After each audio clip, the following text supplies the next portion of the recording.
하게 되었습니다. 그래서 오늘 우리 지식텔러님의 에이전트 휴먼 새로운 분을 모셨습니다. 게임을 이제 셋이 하게 되는 거죠? 사전에 약간 연합 가능합니까? 교수님 좀 센 거 좋아하시나요?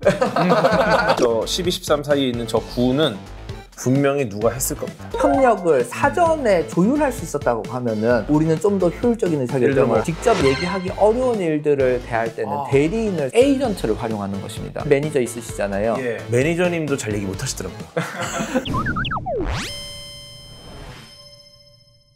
이번 시간에는 협력하는 AI가 무엇인지 조금 더 쉽고 심도 깊게 이해하기 위해서 문일철 지식텔러님께서 굉장히 재미있는 게임을 준비해 오셨다고 들었습니다. 어떤 게임인지 한번 직접 소개를 부탁드립니다. 예, 이전 시간에 잠깐 동안 얘기했던 미슬 디펜스에 대한 내용입니다. 우리가 방어해야 되는 공간이 이만큼 있다고 생각했을 때 이 모든 공간을 하나의 에이전트가 방어할 수는 없습니다. 별 수 없이 이 방어하는 공간들을 쪼개서 가져가야 되는데요. 하지만 이 방어하는 공간들에 서로 겹쳐지는 영역들도 있는 것이죠. 그러면 서로 협력을 하는데 이런 급박한 상황에서 어떻게 하면 서로 이제 완전한 통신이 없는 상태에서 협력을 할 수 있을 것인지에 대해 가지고 실험하는 그런 어떻게 보면 사회과학적인 그런 게임, 보드 게임이라고 볼 수 있습니다. 네, 좋습니다. 그러면 한번 게임을 직접 해보도록 하겠습니다. 네, 게임을 하게 되었습니다. 그래서 오늘 우리 지식텔러님의 에이전트 휴먼 새로운 분을 모셨습니다. 안녕하세요. 안녕하세요. 네, 간단히 좀 소개를 부탁드리겠습니다. 네, 안녕하십니까. 저는 카이스트 산업및 시스템공학과에서 인공지능 연구를 하고 있는 박사과정생 박민상이라고 합니다. 아우, 반갑습니다. 네, 그러면 이렇게 게임을 이제 셋이 하게 되는 거죠? 네, 그렇습니다. 예, 어떤 게임 소개를 좀 부탁드리겠습니다. 예, 이 게임은 일부에서 말씀드렸던 미슬 디펜스의 아주 간단한 상황이라고 볼 수 있습니다. 지금 21/21 격자가 있고 이 격자의 곳곳에 적의 미사일이 낙하하고 있습니다. 이 적의 낙하하는 미사일들의 위협도를 숫자로 표시해 놨습니다. 네. 이 숫자로 표시된 숫자가 높으면 위협도가 높은 것이고요. 낮으면 위협도는 낮은 것이죠. 지금 어디 떨어질지는 모르는 상황인가요? 이 떨어진 격자는 이미 알려져 있습니다. 예를 들면 여기에 있는 이 격자의 9에다가 클릭을 하면 이 9라고 하는 것은 이제 요격이 되었고 이만큼의 위협도는 사라졌다고 생각하는 것이죠. 아, 요격이 돼서 이제 9는 사라져서 더 이상 피해를 받지 않을 것이다. 네. 녹색은 뭐예요? 녹색은 나의 위치입니다. 이 넓은 영역 21/21 그리드를 내가 다 커버할 수는 없기 때문에 3명의 플레이어가 서로 분산해서 협력해서 커버를 한다라고 보시면 되겠습니다. 지금 저 위치를 녹색의 위치를 바꿀 수 있습니까, 그러면? 바꿀 수는 없습니다. 요격의 기회는 총 3번의 기회가 있습니다. 네. 그러면 각각의 이익이라는 입장에서는 내가 보는 관점에서 이익을 최대화해야 되겠죠. 하지만 전체 입장에서는 이 세 명의 3번의 요격 기회, 즉 9번의 요격 기회가 최대한의 어떻게 보면 위협도를 낮추는 결과를 만들어내야 될 겁니다. 좋습니다. 그러면 이제 이게 요격을 하고 나면은 이제 최종 위협도가 나오게 되는 거군요. 그렇습니다. 좋습니다. 그러면 이제 보지 않고 그러면 교수님부터 한번 요격을 하시죠. 예, 여기서 핵심은 각각의 에이전트들은 이전에 센트럴라이즈 트레이닝 되어 있고 지금은 분산되어 있는 실행 단계, 디센트럴라이즈드 엑시큐션이라고 생각하기 때문에 여러분들은 제가 선택한 것을 볼 수 없는 것으로 하겠습니다. 사전에 약간 연합 가능합니까? 그거는 우리의 결과를 센트럴라이즈 트레이닝을 거치지 않은 상태를 먼저 보는 게 좋을 것 같습니다. 교수님 좀 센 거 좋아하시나요? 좋아하는 숫자 이런 거? 일단 그러면 가리고 네, 가리겠습니다. 가려주십시오. 제가 먼저 선택하도록 하겠습니다. 네, 아무 정보 없이 한번 가겠습니다. 네. 그 다음에 박민상 학생 내려주시고요. 네. 선택을 해주세요. 네, 골라주세요. 저렇게 다 보이는 게 아니구나. 바로 옆에 있는 9번으로 선택하도록 하겠습니다. 2번의 기회가 더 남아 있습니다. 맨 위에 있는 9번 선택하고요. 저렇게 한다고요? 지금 센 거 다 없앴습니다. 네, 그리고 제일 초록색 오른쪽에 있는 9번도 없애도록 하겠습니다. 네. 9만 없앤다고요? 네. 이제는 우리 궤도님께서 하시겠습니다. 저는 좀 논리적으로 가보겠습니다. 저기 저 한 11, 12 사이에 있는 12, 13 사이에 있는 저 9는 분명히 누가 했을 겁니다. 여기 네. 있는 걸 말씀하시는 거죠? 아, 여기 있는 걸 말씀하시는 거죠? 네네네. 그리고 그래서 저는 그 아래 왼쪽 음. 8 노리겠습니다. 네. 두 번의 기회가 더 남아 있습니다. 그 다음에 맨 위에 저 9도 누가 했을 것 같아. 그래서 그 밑에 7 가겠습니다. 네. 그 다음에 그 밑에 9. 또 9 하나 노려야겠죠? 네. 이렇게 하겠습니다. 네. 이렇게 총 3번의 요격을 수행을 했습니다. 네.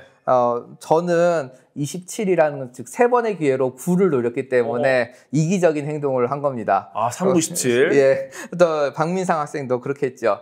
궤도님은 조금 더 스마트하게 하시려고 노력을 해서 본인의 이득은 낮추었습니다. 그쵸. 하지만 보면은 사실은 어느 정도 이제 유효한 상황이라고 보겠습니다. 지금 2개 겹친 거죠? 2개가 겹쳐 있기 때문에 9번의 요격 미사일을 날렸지만 2개의 요격 미사일은 별 수 없이 동일한 타겟을 표적했기 때문에 이제 하나는 따지고 보면은 쓸모없이 된 것이죠. 그런 경우가 2번 발생했습니다. 그래서 어떤 게 됐는지 좀 알 수 있나요? 누가 이기적으로 했는지. 예. 일단 저는 지금 7하고 8은 요격이 됐습니다. 예, 맞습니다. 두 분이 다 9를 했기 때문에 일단 저는 유효 요격 2개를 했고요. 네. 하나가 이제 네. 6 바로 대각선 위에 있는 저 X인데 그러니까 제가 아마 여기에 있는 9와 이쪽에 있는 9를 하나씩 선택을 했을 겁니다. 그래서 제 생각에는 제가 궤도님과 그다음에 박민상 학생과 하나씩 겹치지 않았을 거라는 생각이 있네요. 아, 그렇군요. 네. 해서 여기 생각을 해보면은 각자는 이만큼의 썸을 했다라고 이제 합을 했을 거라고 생각할 겁니다. 그쵸. 단순하게만 생각해보면 그렇습니다.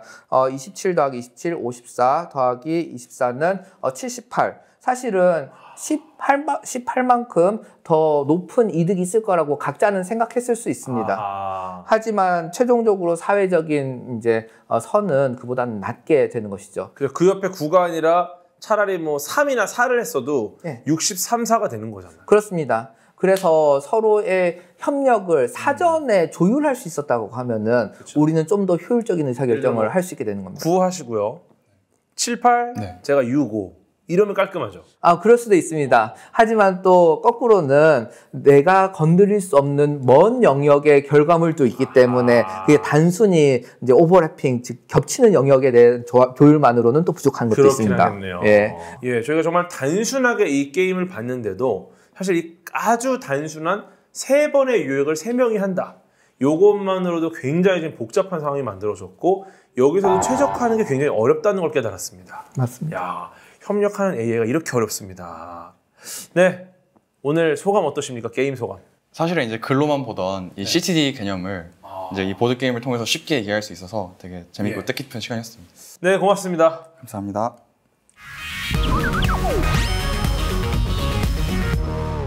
네, 특별한 게임을 통해서 굉장히 좀 새로운 경험을 해봤고요. 굉장히 많은 고민을 해볼 수 있는 시간이었는데요.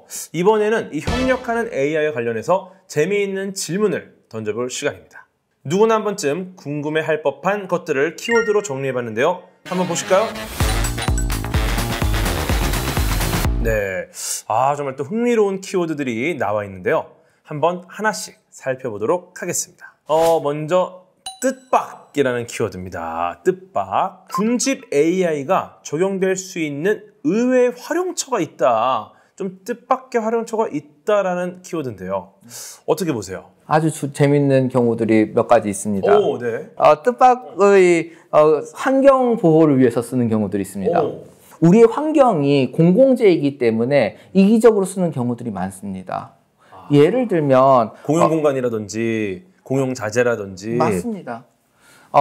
대표적인 사례, 특히 미국에서 있었던 사례를 들어보겠습니다. 미국에 엄청나게 큰 대평원이 있죠. 이 대평원이 사실은 누구도 주인이 아니었습니다.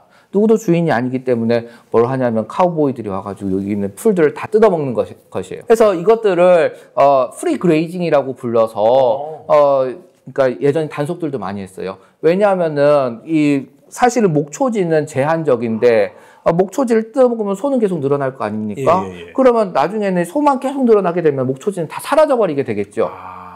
환경이 보존되지 않는다는 제한을 해야 것입니다. 되는 부분도 있고. 그렇습니다. 예. 하지만 이 소떼를 몰고 다니는 카우보이들은 자기 자신의 이익을 위해서는 얼마든지 뜯어먹게 할 수 있는 것이죠. 그렇죠, 그렇죠. 공유지이기 때문에 그렇습니다. 그래서 어떤 일을 하게 됐냐면은 경매를 하기 시작했습니다.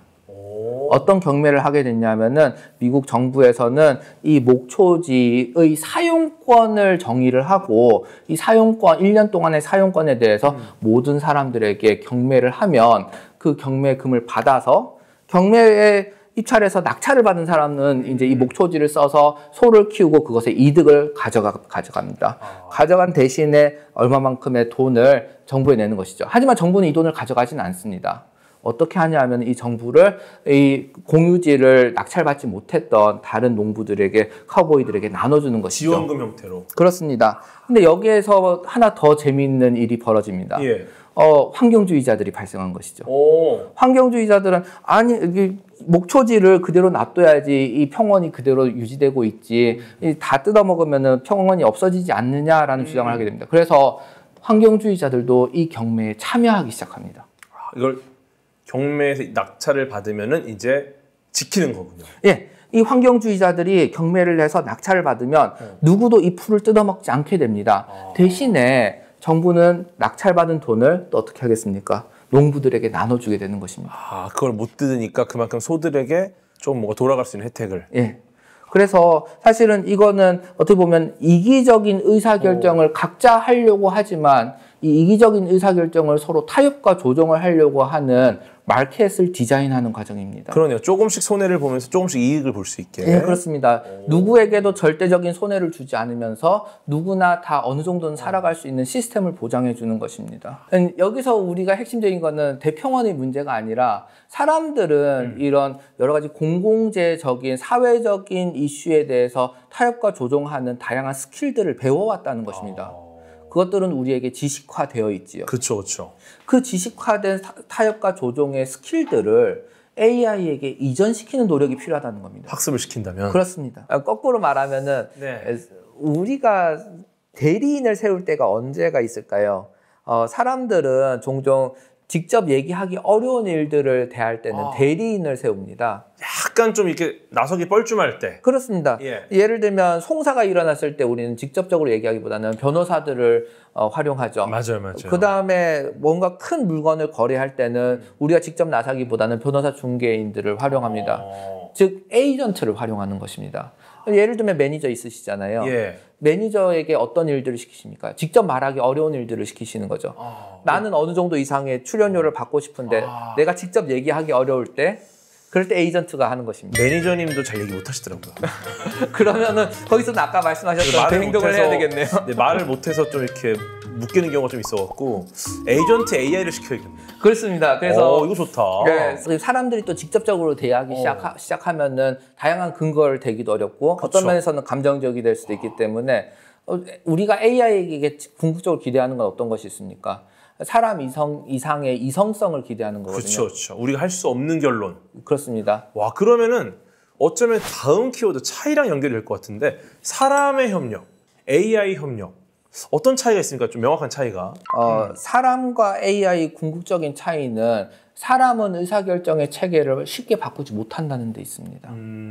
어떻게 보면 예전에 이런 속담도 있는 것이죠. 나이든 개에게는 새로운 트릭을 가르쳐주기 힘들다. 라고 하는 것이 있습니다. 예를 들면 고집불통이라는 거죠. 나이가 점점 들어갈수록 꼰대. 뭐 그렇게 표현할 네. 수도 있다고 생각합니다. 근데 거꾸로 얘기하면은 사람은 그만큼 지금까지의 경험치에 맞춰가지고 뇌에 새겨진 의사결정의 체계를 쉽게 바꾸기 어렵습니다. 그렇죠. 그게 또 뇌 입장에서는 효율적이라는 거니까. 어떤 면에서 결론을 알고 있어서. 지금까지 생존해 왔다라고 하는 것이 강력한 어떻게 보면은 보상 체계가 되는 것이죠. 네. 하지만 인공지능은 다릅니다. 왜냐하면 인공지능은 사람이 만든 시스템이기 때문에 그렇습니다.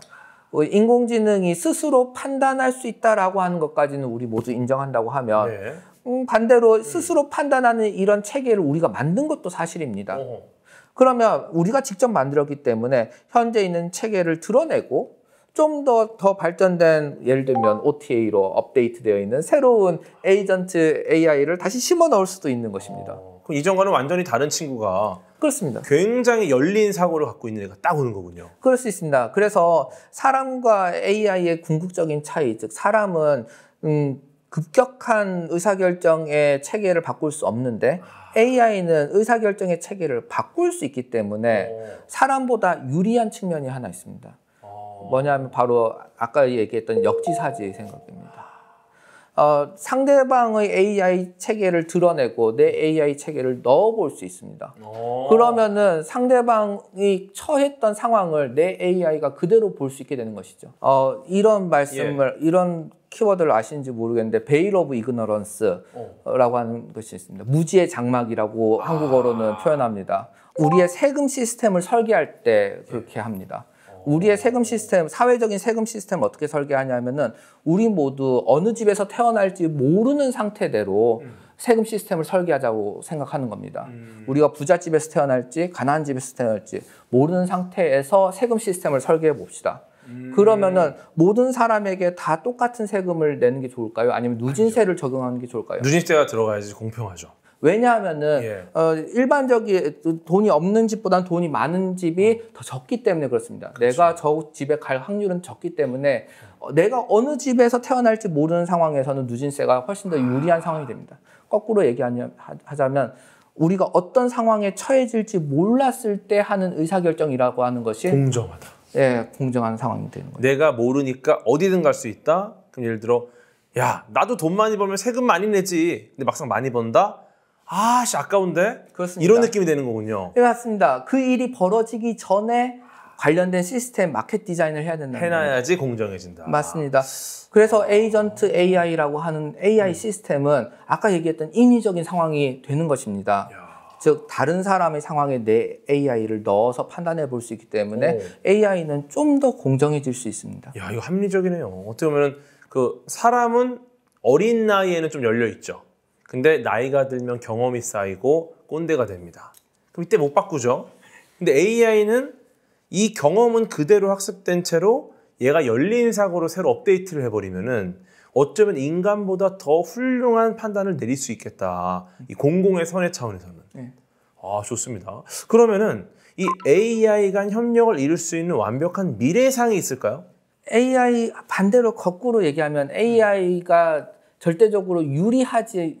그러니까 AI 토피아라고 하는 것이 AI 유토피아라는 말과 AI라는 말을 이제 조합을 한 것이라고 생각합니다. 그러면 AI가 여기저기 모든 곳에 있으면 유토피아가 일어날까요? 라고 하는 질문으로도 생각해 볼 수 있습니다. 또 오늘 제가 얘기했던 협력적인 AI 입장에서 봤을 때는 AI들이 서로 협력해서 공동의 선을 취한다? 그럼 당연히 유토피아가 돼야 되지 않겠습니까? 그쵸. 하지만 저는 반드시 유토피아가 될 거라고 생각하지는 않습니다. 오, 그래요? 예, 왜냐하면은 사실은 사람은 그와 유사한 실험을 해본 적이 있습니다. 모든 사람들이 전체 이득을 위해 가지고 복무해야 된다라고 하는 사상이 있었던 적이 있습니다. 그렇죠. 그게 바로 전체주의입니다. 예. 그렇기 때문에 전체주의에서는 어떻게 보면 개개인의 특성이 점점 사라지고 사회의 특성만 남게 되는 것이죠. 우리의 창의성이라든지 다양성들이 사라질 수 있습니다. 모두가 무기력해지죠. 그럴 수 있습니다. 할 이유가 없고. 네. 서로 양보도 엄청 잘하고 협력도 엄청 잘하고 효율적이 될 수도 있습니다. 하지만 창의성이라든지 아니면 다양성이라는 것은 반드시 효율성과 함께 가는 것은 아니기 때문에 그렇습니다. 그렇죠. 그리고 그런 창의적인 생각들을 여러 가지 하다 보면 더 높은 수준의 효율성에도 도달할 수 있기 때문에 그렇기 때문에 반드시 AI의 이런 협력이라고 하는 것이 반드시 유토피아를 가져올 거라고 생각하지는 않습니다. 그러면은 완벽한 미래상은 협력하는 AI만으로는 존재할 수 없고 어쩌면 경쟁하는 AI와 협력하는 AI가 조화를 이루는 어쩌면 우리 인간이 이기심과 이타심을 같이 갖고 있듯이 이런 상황이 잘 구현이 돼야 훌륭한 미래상이 나올 수 있겠다 싶네요. 네, 맞습니다. 좋습니다. 그러면 인간 사회에서의 협력, AI들이 어떻게 해도 인간만큼 조화로운 사회를 만들려면 지금 같은 상황보다는 어쩌면 인간과 비슷한 이기심과 이타심을 같이 갖고 있는 그런 사회가 잘 만들어져야 실제로 궁극적인 조화가 될 것이다. 이렇게 볼 수 있겠네요. 아마 언제든지 목적에 따라서 혹은 모두의 상황을 위해서 이 모두를 체인지할 수 있는 협력적인 혹은 이기적인 혹은 경쟁적인 이런 모드를 체인지할 수 있는 AI가 돼야 될 텐데 그래야지 정말 높은 SQ를 달성할 텐데 현재 AI로서는 좀 어려운 측면이 있죠. 이 모드를 전환하는 것도 어떤 기준에서 전환할 것인가 그것도 어려운 문제인 거고요. 쉽지 않습니다. 와, 근데 어쨌든 우리 이 협력하는 AI는 앞으로 에이전트 AI가 세상에 완전히 자리를 잡았을 때는 반드시 필요한 어떤 내용인 것 같아요. 네. 네. 우리가 점점 AI에 기대게 될 것이라는 것은 사실입니다. 그렇죠. 하지만 AI에 기대는 것만큼이나 AI도 우리에게 기대하는 것이 앞으로는 생길 겁니다. 생각을 해보면 AI는 우리에게 좋은 대화 상대가 되지만 우리에게 먼저 말을 걸지는 않습니다. 지금 그렇죠. 지금 그렇습니다. 그러면 하지만 AI는 분명히 기다리고 있을 거예요. 우리가 어떤 말을 해주기를 기다리고 있을 수도 있습니다. 그러면 AI로서는 앞으로 배워야 될 것이 많습니다.